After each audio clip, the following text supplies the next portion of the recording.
ఐపీఎల్లో Rohit Sharma good bye చెప్తాడా? కెరియర్లో ప్రస్తుత సీజనే ఆఖరిదా? అసలు రోహిత్ శర్మ ఏం చేయబోతున్నాడు? ఐపీఎల్ కెరియర్పై ప్లానింగ్ ఏంటి? ఇప్పుడు సోషల్ మీడియాలో ఇలాంటి ప్రశ్నలే కనిపిస్తున్నాయి. అభిమానుల మధ్య ఇదే చర్చ జరుగుతోంది. ఈ చర్చకు కారణం కోల్కతా నైట్ రైడర్స్ పెట్టిన పోస్టే. ఇంతకీ ఏం జరిగిందంటే, నైట్ రైడర్స్తో మ్యాచ్ కోసం రోహిత్ కోల్కతా వెళ్లాడు. అక్కడ తన మిత్రుడు అభిషేక్ నాయర్తో మాట్లాడాడు. ఈ ఎపిసోడ్ను కెమెరామ్యాన్ చిత్రీకరించాడు. కానీ ఈ చిత్రీకరణ విషయం హిట్ మ్యాన్ కు తెలియదు. వీడియోను చిత్రీకరించిన సమయంలో ఒక్కొక్కటిగా అన్నీ మారిపోతున్నాయని రోహిత్ చెప్పాడు. తానేమీ పట్టించుకోనన్నాడు. అది తన ఇల్లు అన్నాడు. తాను దేవాలయాన్ని నిర్మించానన్నాడు. ఈ మాటలన్నీ కెమెరాలో రికార్డ్ అయ్యాయి. అయితే అభిమానులు నినాదాలు చేయడంతో రోహిత్ అభివాదం చేశాడు. ఆ తర్వాత మళ్లీ మాట్లాడాడు.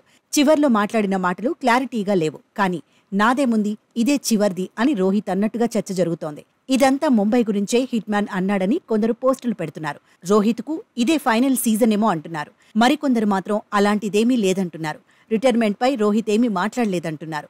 అభిషేక్ నాయర్తో హిట్ మ్యాన్ సంభాషణకు సంబంధించిన వీడియోను కేకేఆర్ తన సోషల్ మీడియా హ్యాండిల్లో పోస్ట్ చేసింది. అయితే హిట్ మ్యాన్ కామెంట్స్ సంచలనం రేపడంతో ఆ వీడియోను డిలీట్ చేసింది.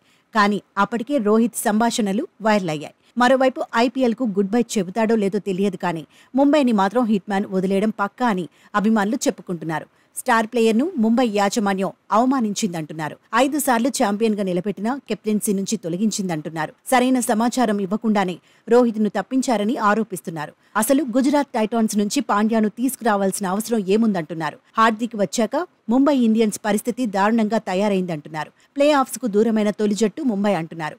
జట్టును పాండ్యా సమిష్టిగా నడిపించలేకపోతున్నాడని ఆడేసుకుంటున్నారు. వచ్చే సీజన్లో రోహిత్ ఖచ్చితంగా ఫ్రాంచైజీ మారాలంటున్నారు. వేలానికి వెళితే భారీ ధర పలుకుతాడని చెప్పుకొస్తున్నారు.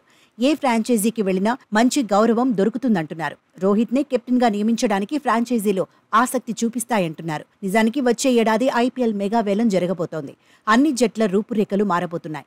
ముంబై ఇండియన్స్ కూడా 4 ప్లేయర్లను మాత్రమే అట్టిపెట్టుకునే అవకాశం ఉంది. రోహిత్ను యాజమాన్యం వదిలేస్తుందా, లేదంటే ఫ్రాంచైజీని వదిలేస్తానని తనే చెబుతాడా అనేది ఆసక్తికరంగా మారింది.